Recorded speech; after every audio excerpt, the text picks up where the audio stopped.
Welcome to the Election Tricycle, a podcast where we track elections in the UK, the US, and in India, and sometimes in other parts of the world as well.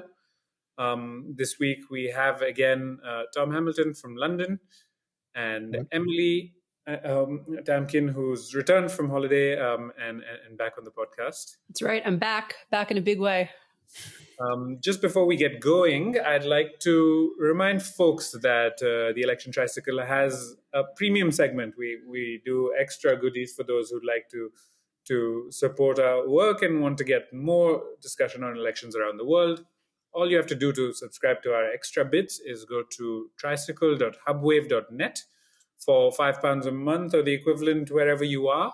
You can get access to this segment where we often do portrait profiles of characters from our respective elections, discuss reader questions, and also occasionally a funny or interesting vignette from one of our countries or beyond. That's tricycle.hubwave.net.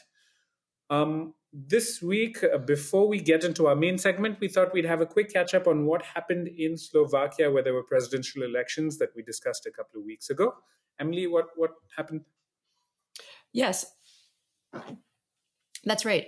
So if you listened to this podcast a couple or a few weeks ago, you'll remember that we discussed presidential elections in Slovakia. Now, the reason that these elections were so important, even though the president in Slovakia is largely a symbolic figure, is that the sort of populist, I would say aspiring authoritarian, allegedly corrupt current government of Slovakia, which returned to power after 2023's elections, had prior to this, the current president or the outgoing president, Zuzana Čaputová, had been somewhat of a check on him, right? Had managed to sort of force certain judicial reforms that he wanted to make through the courts and block them, had blocked certain cabinet appointments. And so it was thought that if the opposition figure or the figure aligned with the opposition had won, that at least there would continue to be some check in Slovakia on the Prime Minister, Robert Fico, and his government. That is what happened in the first round, but when the runoff elections, or the runoff round rather, was this past weekend, and Peter Pellegrini, who is the sometime Fico ally, won. So it's not certain that he'll just be a rubber stamp on everything that Fico does, but I think I mean, I'm sort of a cynic about this. I think it's probably likely.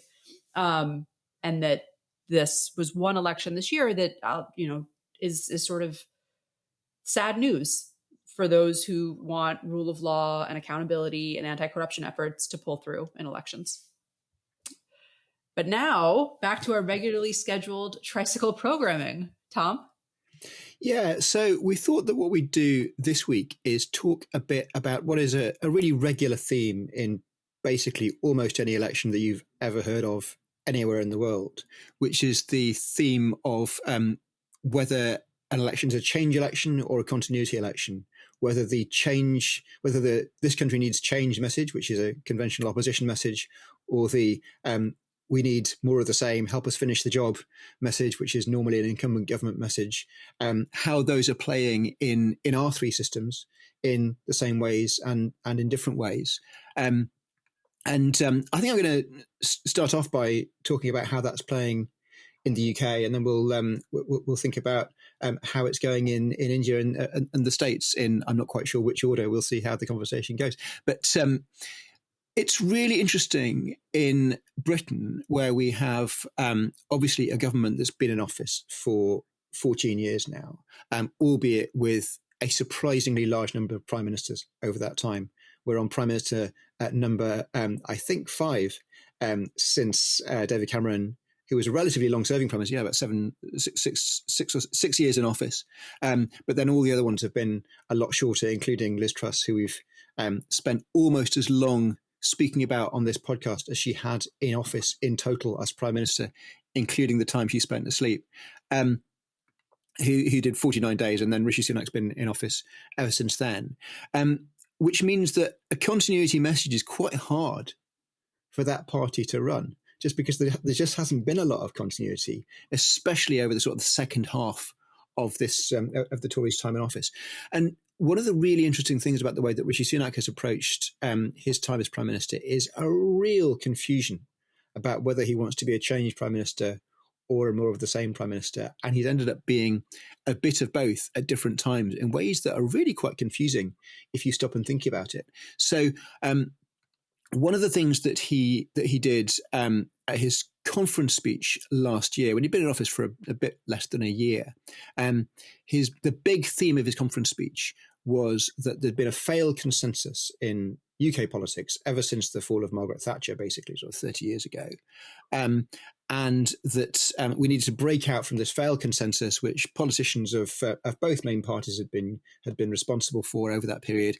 We needed to do new things, and that includes quite serious criticism of some Conservative politicians as well as of Labour ones who you'd expect Rishi Sunak to be attacking. But none of it was by name. He wasn't prepared to say quite who was responsible for all this, but implicitly it was, especially David Cameron in that period as the sort of and George Osborne as the architects of the first phase of this Tory government.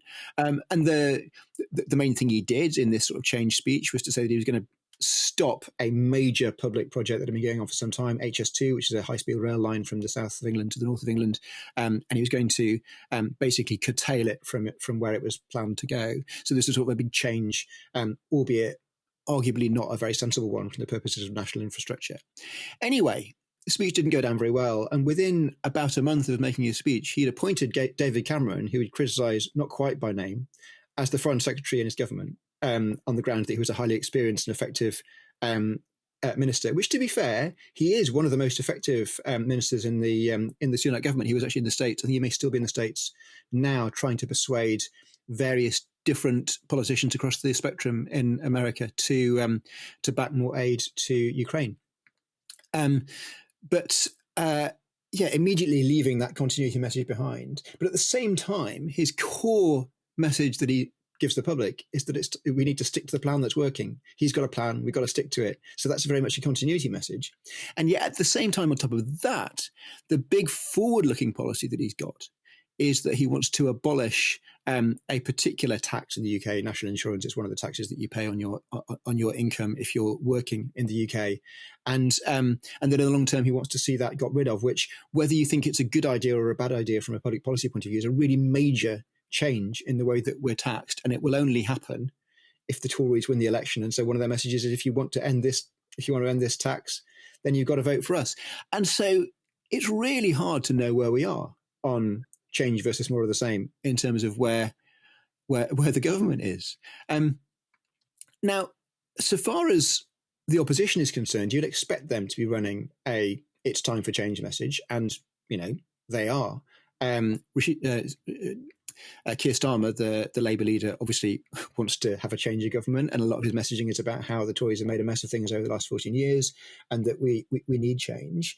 And one of his big sort of validation messages about why we can trust him to change the country is that he's changed his party from the party that was led by Jeremy Corbyn 4 or 5 years ago, which had quite a different approach from the party now. And again, whatever you think of Jeremy Corbyn or Keir Starmer, that is broadly true, and there has been quite a significant change in the way the Labour Party's been run, which is one of the reasons, not the only reason, but it is one of the reasons why Labour is doing a lot better in the polls than it was when Corbyn was in charge. But at the same time, one of the main criticisms that Starmer gets from the left in particular is that he's not offering a change, that he's too similar to the Tories, that he's too cautious, that there are loads of areas where the country needs reform of various kinds, where it needs additional public spending to deal with failing public services. I mean, these are all quite reasonable arguments about the state of public service in the UK, and that he's not promising that, and that, he's offering continuity when we need change. He's too cautious.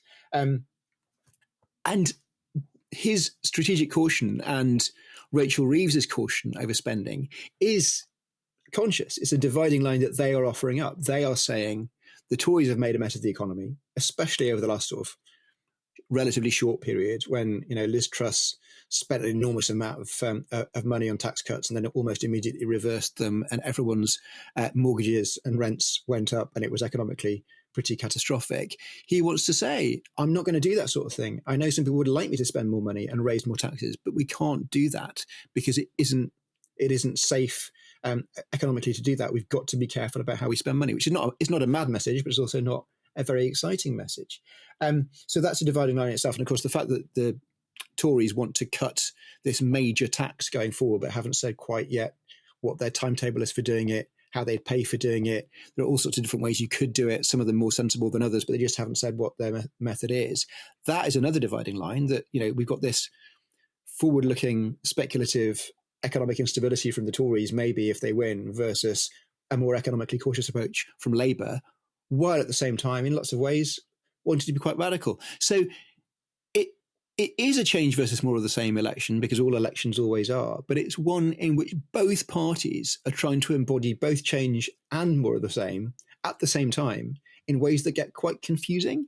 And I don't know whether in either of the two other elections that we focus on in this podcast, whether it's any clearer. I mean, in America, it seems to me to be a bit more straightforwardly, Trump wants to rip everything up and Biden doesn't. Well, I mean, no, I think we also have similarly crisscrossing lines here because, all right, let's start with Biden. In 2020, it was Build Back Better. So it was both the promise of sort of going back to pre-COVID and also pre-Trump, but also promising change. Yeah. So the sense of both restoration, but also improvement. This time, Biden is the incumbent, and he sort of is running on, he sort of is running on, and I think this is a problem. I think similarly to Starmer, some Democrats, especially on the left, would say this is a problem, that even though he actually has done more than I think many expected of him domestically, he's really just saying, vote for me because the alternative is Trump. Yeah. Like that is the overriding theme, or one overriding theme of this campaign. I mean, he said, like, I'm running against this guy called Donald Trump. So that's, in a way, that's the incumbent promising more of the same, and touting his record and so on and so forth. But basically saying, like, the change that will be brought is so horrific to even imagine that please don't vote for it.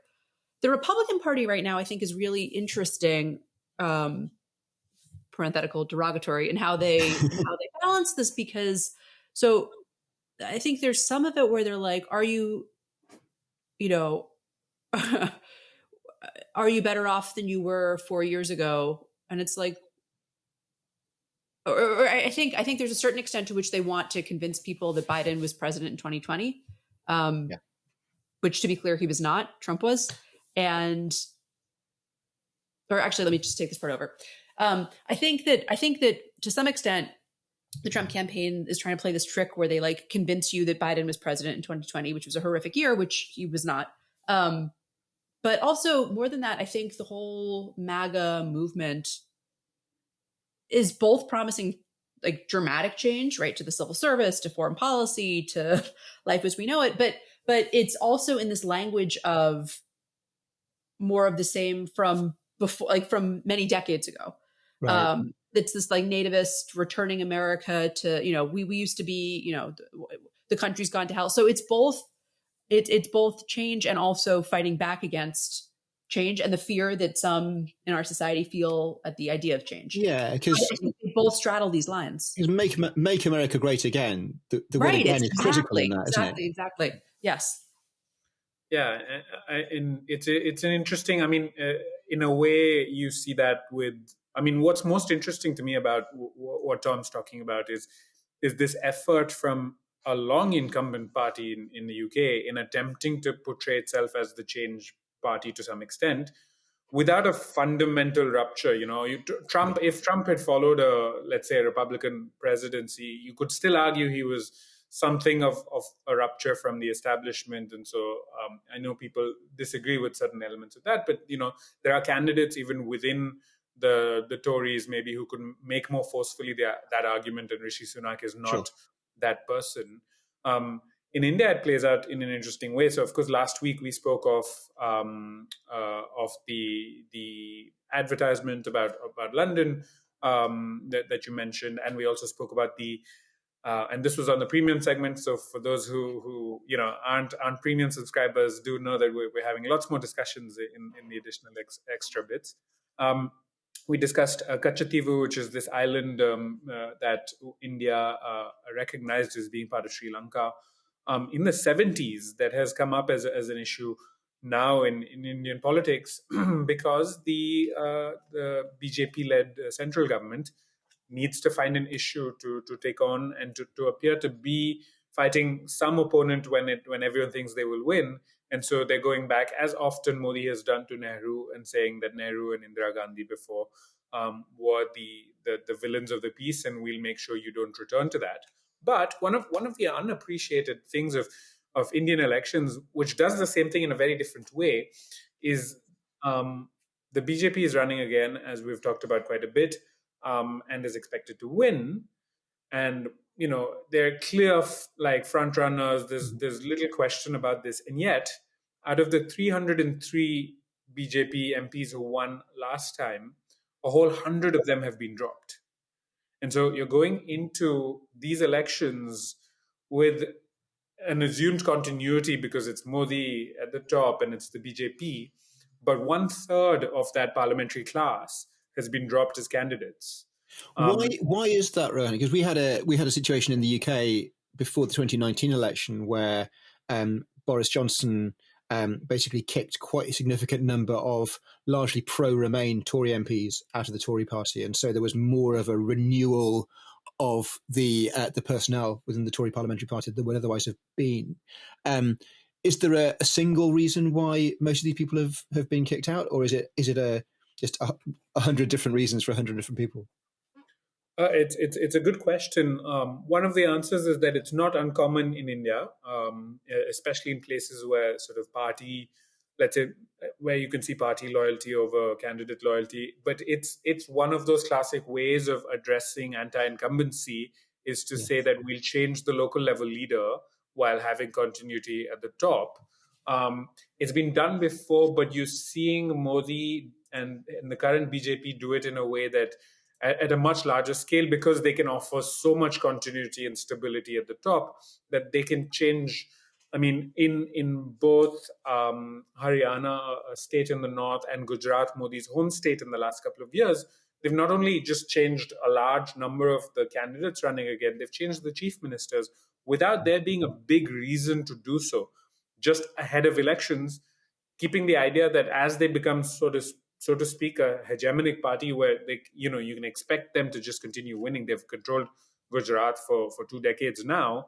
They have to offer the public change in some form, and they do it within the party without letting the opposition have a leg in. And it's really interesting because I don't know about with the UK and Boris Johnson, but what number it was, but yeah, I think people outside India are often surprised that the incumbent that's front runner is dropping 1/3 of its candidates, and is able to do that without significant rebellion, without seeing it lose its support as a result of that. I do think we have sort of a similar dynamic here, although it's less managed from the top, so to say, which is that there's this, the change versus incumbency between the parties, but also within the parties, of course. And you especially see this. I mean, you see this a little bit in the Democratic Party because you have with the Squad and progressives and the discussions around Joe Biden's age, which, by the way, have sort of receded for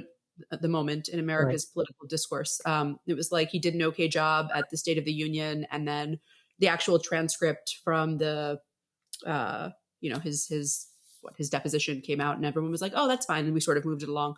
But anyway, but conversations around his age, et cetera. But you really see it in the Republican Party, right, where these more traditional Republicans are.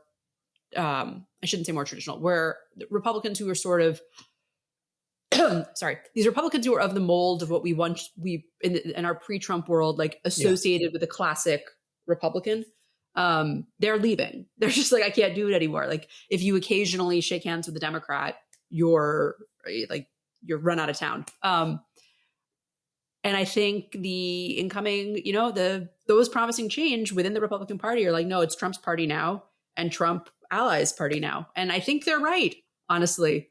Right? Like I don't think it's Mitch McConnell's party. It's Donald Trump's party. Yeah, and yeah, go ahead. Because Trump is exerting quite a lot of pressure on Congress just by Yeah. saying this is Oh how my you should goodness. vote. If you don't vote the way that I say, then there's going to be trouble. I mean, Look at conversations around. I think two great examples are the border and Ukraine and funding for Ukraine.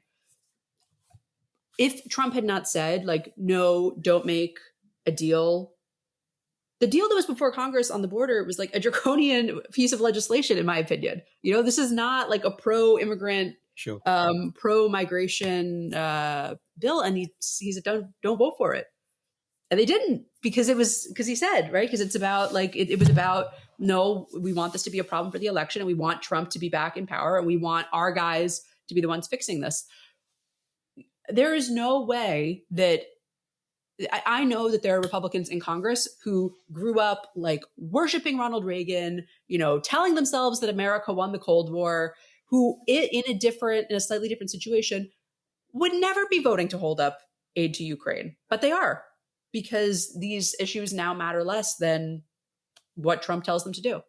And America has, because it's broadly a two-party system, it's set up to allow for these through the primaries, like in a way that at least doesn't happen in India, right? Like where you're given a safe space, so to speak, to challenge your own party man. Yeah, absolutely. Which I think is like, look, in some ways is good. Parties should be accountable to their voters, and parties should be accountable to their voters. And yeah, why should the people who have always been at the top continue to be at the top? Except that when there's a takeover of one of our two major parties, there's really no mechanism to like break the coalition, or, you know, you can't just say like, oh, I'm no longer going to be the minority partner in the government now and bring it down, because you're still stuck in the same party as them. But that's partly because of fear of the voters in their own electoral base. Yeah, I guess. Okay, I think a way of putting this is that right now, Republicans are acting, and Democrats to a certain extent, but actually, no, I don't think that. I think really Republicans right now are acting as though we're in a parliamentary system, right? And actually we're in a presidential system. And I think fear has a huge role to play in that. Yeah, I mean, and I have to say that this is sort of a tangent, but there are Republicans or Republican operatives, or, you know, who have said like, we're afraid, we get death threats.